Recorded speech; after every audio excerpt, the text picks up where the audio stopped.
সবাই কেমন আছো? Welcome to soul tarot guidance 1111 and কানাডার চোখের রুদ্রনীল।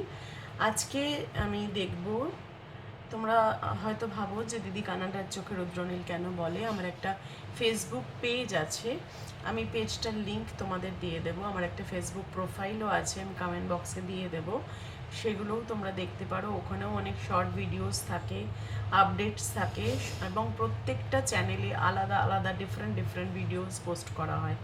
ঠিক আছে, এমন নয় যে একই ভিডিও ডিফারেন্ট চ্যানেলে বা ডিফারেন্ট জায়গায় আমি পোস্ট করি।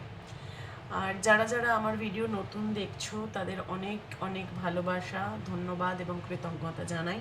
আর যারা আমার চ্যানেলে অনেক দিন ধরে জুড়ে আছো, আমাকে সাহায্য করছো লাইক কমেন্ট করে, আমার পথ চলাকে আরও সহজ করছো, তাদেরকেও আমি অনেক কৃতজ্ঞতা, ধন্যবাদ এবং ভালোবাসা জানাই। আজকে দেখবো যে তোমার পার্টনার, অনেক দিন ধরে তোমরা নো কন্ট্যাক্ট সিচুয়েশনে আছো বা অন অফ কন্ট্যাক্ট সিচুয়েশনে আছো। আজকে দেখছি যে তোমার পার্টনার কি তোমাকে কমিটমেন্ট দিতে পারবে, কেন তার এই কমিটমেন্ট ফোবিয়া, কেন সে কমিটমেন্ট দিতে চাইছে না, সেটা দেখবো। সেটা অলরেডি তোমরা থাম্বনেলেই বুঝে গেছো, থাম্বনেলে মেনশন করা আছে দেখে। তো তার আগে দেখে নেব তোমার এনার্জি কি আছে। তোমার এনার্জি যদি রেজোনেট করে তাহলেই তুমি পরের পার্টটা দেখবে, কেমন? কারণ এখন সময় ভীষণভাবে সবার কাছে গুরুত্বপূর্ণ, এবং এখানে অনেক ট্যারট চ্যানেল আছে। তোমরা যে সেখান থেকে আমাকে বেছে নিয়েছো, আমার চ্যানেলের রিডিং দেখছো, আমার চ্যানেলের রিডিং থেকে হিল হচ্ছে, এটার জন্য আমি অনেক অনেক ধন্যবাদ জানাই ডিভাইনকে, অনেক ধন্যবাদ জানাই তোমাদের সকলকে। আজকে দেখে নি তোমার এনার্জি কি আছে। তোমার এনার্জি যদি রেজোনেট করে তাহলে তুমি তোমার পরের পার্টটা, তোমার পার্টনারের এনার্জি দেখবে, কেমন? আর আজকে ডিটেল রিডিং করব, তোমার পার্টনারের মেসেজও আমি শেষে বার করবো। প্লিজ ইউনিভার্স বলো আমার ভিউয়ার্সদের এনার্জি কি আছে, প্লিজ বলো। যারা দেখছে ভিউয়ার্সদের এনার্জি কি আছে, মাইকেল প্লিজ বলো, please. Thank you so much, thank you thank you thank you. Angel of strength, তুমি কিন্তু ভীষণ শক্ত হয়ে বসে আছো। তুমি মানে কোনোভাবেই নিজের জায়গাটা ছাড়তে চাইছো না। জায়গা ছাড়তে চাইছো না মানে রিলেশনশিপে তুমি এখন বলতে চাইছো যে অনেক হয়েছে, আর নয়। এবার তুমি হয় ইস্পার নয় উস্পার, তুমি আমায় কমিটমেন্ট দেবে তো আমি তোমার সাথে থাকবো, তুমি কমিটমেন্ট দেবে না তো আমি তোমার সাথে থেকে ছেড়ে চলে যাব, এটা কিন্তু তুমি ভাবছো। কারণ আমার লাইফ কারোর জন্য থেমে থাকবে না, আমি কারোকে পরোয়া করি না। ঠিক আছে, এরকম একটা এনার্জি তোমার মধ্যে। এবং তুমি ভাবছো যে আমি যদি নিজের মধ্যে আমার ঊর্জা যেটাকে বলে বা আমার শক্তি জাগাতে পারি তাহলে আমি অনেক কিছু করতে পারি। ভীষণ কনফিডেন্ট ফিল করছো তুমি, ভীষণ কনফিডেন্ট, এবং তুমি মনে করছো তুমিই পারবে। ঠিক আছে, এটা হচ্ছে তুমি স্ট্রেংথের এনার্জিতে আসছো। কিন্তু কোনো জায়গায় দাঁড়িয়ে কিন্তু তোমারও মন খারাপ হচ্ছে, তার জন্য তুমি ট্যারো ট্রেডিং দেখছো। এবং 3+6 energy, 9 energy, second chakra, archangel Ariel বলছে যে তোমার কিন্তু অনেক ফিজিক্যাল এনার্জি বেড়ে গেছে। পার্টনারের সাথে খুব ইন্টিমেট হতে চাইছো, ইন্টিমেট রিলেশনশিপ, ইন্টিমেটভাবে তার সাথে আবার আগের মতো সম্পর্কটাকে নিয়ে যেতে চাইছো। তোমার সাথে কাটানো মুহূর্তগুলো ভীষণ মিস করছো, তুমি ভাবছো সেই দিনটার কথা যেদিন তোমরা খুব কাছাকাছি এসেছিলে। এই ভীষণ ক্রেভিং হচ্ছে তোমার পার্টনারের জন্য, আবার সাথে রাগও হচ্ছে, কিন্তু নিজেকে কন্ট্রোল করে নিজেকে বোঝাচ্ছ, সেলফ ফিলিং করছো। এটা তোমার এনার্জি। ঠিক আছে, এই এনার্জিটা যদি রেজোনেট করে তাহলে এরপরে দেখবো তোমার পার্টনারের এনার্জি কী আছে। প্লিজ ইউনিভার্স বলো আমার ভিউয়ার্সের পার্টনারের এনার্জি কী আছে। প্লিজ মিকেল বলো, please. Thank you so much. পার্টনারের এনার্জি কী আছে। Thank you thank you thank you. Hostilities, তোমার পার্টনার কিন্তু বিভিন্ন পরিস্থিতির সাথে মোকাবিলা করছে। মেবি তার ফাইন্যান্সিয়াল কন্ডিশন ভালো না, মেবি তার ফ্যামিলিতে কোনো সমস্যা চলছে, মেবি তার কাজের জায়গায় সমস্যা চলছে। সে কিন্তু যুদ্ধ করতে করতে ক্লান্ত হয়ে পড়ছে, প্রচুর ফাইট করছে, fighter. He is actually Real fighter, কিন্তু তুমি তাকে বুঝতে পারছো না বা সে তোমাকে বোঝাতে চাইছে না। সে কিন্তু রিলেশনশিপটা ব্যালেন্স করতে চাইছে। অ্যাঞ্জেল অফ ব্যালেন্সের কার্ডটা বলছে সে কিন্তু রিলেশনশিপটা ব্যালেন্স করে এগিয়ে নিয়ে যেতে চায়, কিন্তু সে পারছে না। কেন পারছে না, কেন কমিটমেন্ট দিতে পারছে না, এবার আমরা সেটা ট্যারোট থেকে দেখে নেব। ঠিক আছে, আশা করছি এনার্জিটা তোমরা বুঝতে পারছো কি এনার্জিতে আছে তোমার পার্টনার। চলো দেখে নিই। প্লিজ ইউনিভার্স বলো আমার ভিউয়ার্সের পার্টনার কেন কমিটমেন্ট দিতে চাইছে না। প্লিজ বলো কমিটমেন্টের ইস্যু কী আছে, কেন কমিটমেন্ট দিতে চাইছে না, কেন বারবার অন অ্যান্ড অফ কন্ট্যাক্টে চলে যাচ্ছে ভিউয়ার্সের পার্টনার। প্লিজ ওয়েলকাম বলো please. Thank you so much. তোমার পার্টনার কিন্তু রিলেশনশিপটা রিবার্থ করতে চাইছে, এবং শুধু তাই নয়, তার লাইফেও কিন্তু একটা ফেজ চলছে যেটাকে আমরা বলি ট্রান্সফরমেশন। বিভিন্ন রকম সমস্যার সম্মুখীন হচ্ছে সে, লাইফে প্রচুর প্রবলেমস, যেটা একটার পর একটা তার লাইফে এসেই যাচ্ছে। একটা শর্ট আউট করছে তো আর একটা প্রবলেম আসছে, একটা প্রবলেম শর্ট আউট করছে তো আর একটা প্রবলেম আসছে। এবং তোমার জন্য কিন্তু তার যতটা নেগেটিভিটি তুমি দেখতে পাচ্ছ ওপর থেকে, একদমই ততটা নয়। সে চাইছে রিলেশনশিপটাকে আবার রিবার্থ দিতে, নতুন করে শুরু করতে। মনে হচ্ছে তোমার একেবারেই রিলেশনশিপ শেষ হয়ে যাচ্ছে, কিন্তু নয়। সে রিলেশনশিপ কিন্তু রিবার্থ করতে চাইছে, নতুন করে আবার শুরু করতে চাইছে। কিন্তু ব্লকেজটা কোথায়? 8 অফ সোর্স। তার ব্লকেজটা হচ্ছে তার মাইন্ডসেট। সে নিজেকে এতটাই বেঁধে রেখেছে, এবং সে চাইলে অনেক কিছু করতে পারে, ঠিক আছে। সে সে মনে করছে যে আমার অনেক প্রবলেম, আমি পারবো না। এই মাইন্ডসেটে তার প্রবলেম আছে, সে নিজেকে এগিয়ে নিয়ে যেতে পারছে না। কেমন সবসময় একটা ভয় কাজ করছে তার মধ্যে, যে আমি পারবো তো, আমি হয়তো পারবো না। তাই জন্য সে কিন্তু নিজেকে উইথড্র করছে, নিজের ইমোশন উইথড্র করছে। দেন আর একটা মেসেজ দেখবো, কি প্রবলেম আছে। 5 অফ কাপস। সবসময় সে সে একটা স্যাড এনার্জিতে থাকছে। তার মনে হচ্ছে সে হয়তো পারছে না, বা তার ইমোশনকেও স্যাটিসফাইড করতে পারছে না। সে হয়তো সঠিক মানুষ হতে পারেনি, বা হয়ে উঠতে পারেনি তোমার জন্য। মানে নিজেকে সেলফ ইন্ট্রোস্পেকশন করছে এবং নিজেকে দোষারোপ করছে, ঠিক আছে। মানে সে বুঝতেই চাইছে না যে অ্যাকচুয়ালি সে কী চায়, সে নিজেও বুঝতে পারছে না। পেজ অফ সোর্স তোমাকে ভীষণভাবে অনলাইনে স্টক করে, ভীষণভাবে। তোমরা যদি অনলাইনে কানেক্টেড নাও থাকো, তাহলেও বিভিন্ন বন্ধু বান্ধবের মারফতে, মিউচুয়াল ফ্রেন্ডের মারফতে তোমার এলাকার খবর, তোমার আশেপাশের মানুষের খবর, তোমার খবর সব কিন্তু তোমার পার্টনার রাখে।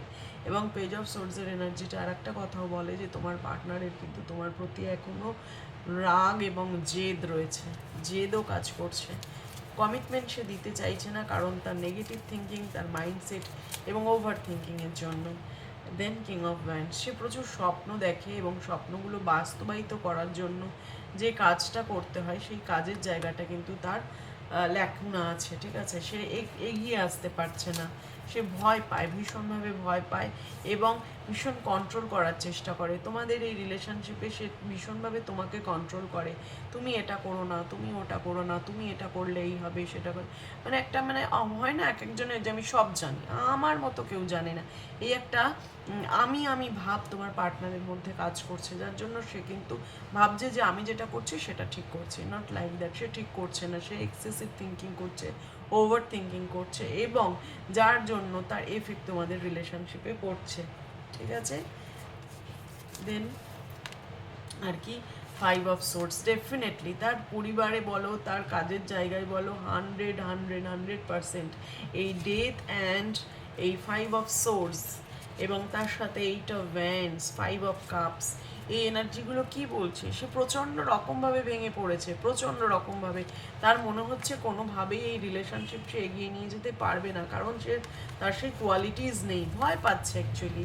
5 অফ সোর্সের এনার্জি, সে কম্পিটিশন ফেস করছে, লাইফে কম্পিটিশন ফেস করছে, কাজের জায়গায় বলো, বা যেখানে ওর মানে কম্পিটিটিভ এনভায়রনমেন্ট রয়েছে, সেখানে সে জুঝতে পারছে না। তার মনে হচ্ছে সে হেরে যাবে।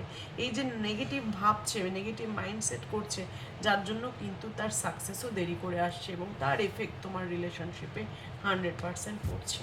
এখানে পুরোপুরিভাবে তোমার পার্টনার নেগেটিভ থিঙ্কিং এবং নেগেটিভ থটসের মধ্যে দিয়ে যাচ্ছে, আর নিজের ইগো, নিজের জেদ, সেগুলো থেকে কিন্তু সে এখনও বেরোতে পারছে না। সে মনে করছে সে যেটা করছে সেটা ঠিক করছে। দেন আরেকটা মেসেজ দেখবো, দ্য স্টার।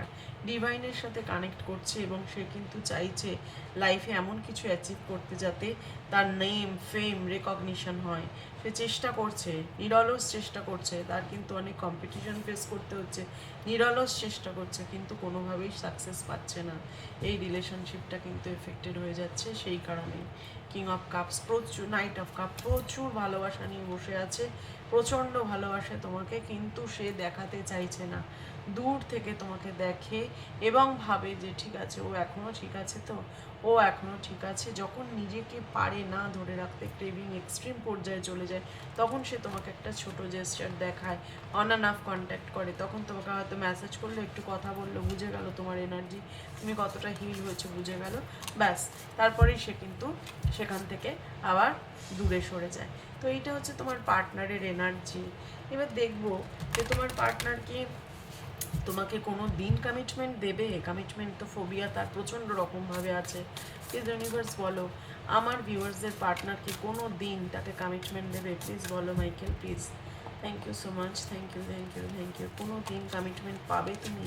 কোনো দিন কি কমিটমেন্ট পাবে? প্লিজ ইউনিভার্স বলো। ওহো, দ্য ইমপ্রেস। 100% কমিটমেন্ট পাবে। তোমাদের সামনে আমি কার্ড শাফেল করলাম এবং কার্ড দেখতে পাচ্ছ নিশ্চয়ই, 100% দেখতে পাচ্ছ যে তোমার পার্টনার কিন্তু তোমাকে কমিটমেন্ট দেবে এবং তোমাকে মানে ভবিষ্যতে তোমাকে ওয়াইফ ম্যাটেরিয়াল মনে করে বা হাজব্যান্ড ম্যাটেরিয়াল মনে করে। এখানে যারা দেখছো তারা মেল ফিমেল যে কোনো জেন্ডারের হতে পারো, তা ওয়াইফ বা হাজব্যান্ড ম্যাটেরিয়াল মনে করে এবং সে জানে তুমি তার জন্য অপেক্ষা করবে এবং তার সিচুয়েশান ইমপ্রুভমেন্ট হওয়ার জন্য সে কিন্তু অপেক্ষা করছে, জিদ ধরে বসে আছে, কম্পিটিশান ফেস করছে, অনেক লটস অফ প্রবলেম সে লাইফে ফেস করছে, তবুও এখনও নিজেকে সে শুধরাতে পারেনি। নিজের ইগোটাকে মাঝখানে এনে ফেলে তোমাদের দুজনের মাঝখানে এবং নিজের মানে কর্তৃত্বটা তোমার উপর ফলায়। তো ডেফিনেটলি তোমাকে কিন্তু সে কমিটমেন্ট দেবে। একটু সময় নিচ্ছে, কনফিউশন, রাগ, জেদ, ইগো এগুলো থেকে যেদিন সে বেরোবে সেদিন কিন্তু তোমাকে কমিটমেন্ট ডেফিনেটলি দেবে। আর দেখে নেব যে তোমার পার্টনারের মেসেজ কী আছে। প্লিজ ইউনিভার্স বলো আমার ভিউয়ার্সদের পার্টনারের মেসেজ কী আছে। প্লিজ ইউনিভার্স বলো, দেখে নিই মেসেজ কী বলতে চাইছে। It is a collective timeless generally reading. যখনই দেখবে তখনই রেজোনেট করবে এবং আজ থেকে যদি তুমি মানে আমি যখন রিডিংটা করছি, যখন পোস্ট হচ্ছে তার থেকে যদি সেই দিনে দেখো তখনও রেজোনেট করবে, 1 বছর বাদে দেখলেও রেজোনেট করবে। It is a timeless reading, ঠিক আছে? ডিভাইনের গাইডেন্সে এই রিডিং হচ্ছে। চলো দেখে নিই মেসেজ কী আছে। I don't want hide this love. এবার সে ভাই এই ভালোবাসাটা লুকাতে চাইছে না। সে তো এক্সস্টেড, ক্লান্ত হয়ে পড়ছে, সে আর লুকাতে চাইছে না এই ভালোবাসাটা, ঠিক আছে? দেন নেক্সট মেসেজ, এবার সে মানে বলে দেবে ফ্যামিলিতে, I need you to need me like I need you. সে বলতে চাইছে আমার তোমাকে প্রয়োজন, তোমাকে আমার মতো করে তো আমার প্রয়োজন, ঠিক আছে? যেমনভাবে আমি তোমাকে ভালোবেসেছি সেভাবেই বাসবো। You are perfect for me, তুমি আমার জন্য একদম পারফেক্ট, আদর্শ। বাট তারপরেও কিন্তু সে স্যাবোটাজ করছে। All I really want is to see you again. তোমাকে একবার সে দেখতে চায়। ভীষণ ক্রেভিং, ভীষণ ক্রেভিং হচ্ছে। তোমার যেমন সেকেন্ড চাকরা দেখলাম না, তোমার ভীষণ অ্যাক্টিভেট হয়ে আছে সেকেন্ড চাকরাটা এবং তুমি ভীষণভাবে ক্রেভিং করছো তোমার পার্টনারকে, সেও কিন্তু ক্রেভিং করছে এবং তোমাকে একবার সে দেখতে চায়, একবার কথা বলতে চায়। ভীষণ ভীষণ positive. And you always knew how to make me smile. তুমি সবসময় জানতে যে তোমার পার্টনারকে কীভাবে হাসি খুশি করে রাখা যায়, কী করে তার রাগ ভাঙানো যায়, সেগুলো কিন্তু সে ভাবছে, সে চিন্তা করছে। তো যারা যারা রিডিংটা দেখলে যদি রেজোনেট করে ইউনিভার্সকে গ্র্যাটিটিউড পাঠাবে। আমাকে গ্র্যাটিটিউড না দিয়ে হলেও হবে, কিন্তু ইউনিভার্সকে 100% গ্র্যাটিটিউড দেবে, কারণ এই পজিটিভিটি রিডিং তোমরা ক্লেম করবে। কারণ কমিটমেন্ট তোমাদের আসছেই আসছে। এমপ্রেসের কার্ড আমরা দেখেছি, কমিটমেন্ট আসবে, আজ হোক, 10 দিন বাদে হোক, আর 10 মাস বাদে হোক, কমিটমেন্ট তোমাকে তোমার পার্টনার দেবেই, ঠিক আছে? যাদের সাথে রেজোনেট করছে এই রিডিংটা। সবাই খুব ভালো থেকো, কমেন্ট করে জানিও কতটা রেজোনেট করেছে, আমার রিডিং কেমন লেগেছে। আর সবাই খুব ভালো থেকো, কেমন? মন খারাপ হলেও ভালো থাকতেই হবে আমাদের, কারণ আমি যদি নিজেকে ভালো না রাখি তাহলে কেউ কিন্তু আমাকে ভালো রাখবে না, কেমন? সবাই খুব ভালো থেকো। ওম নমঃ শিবায়।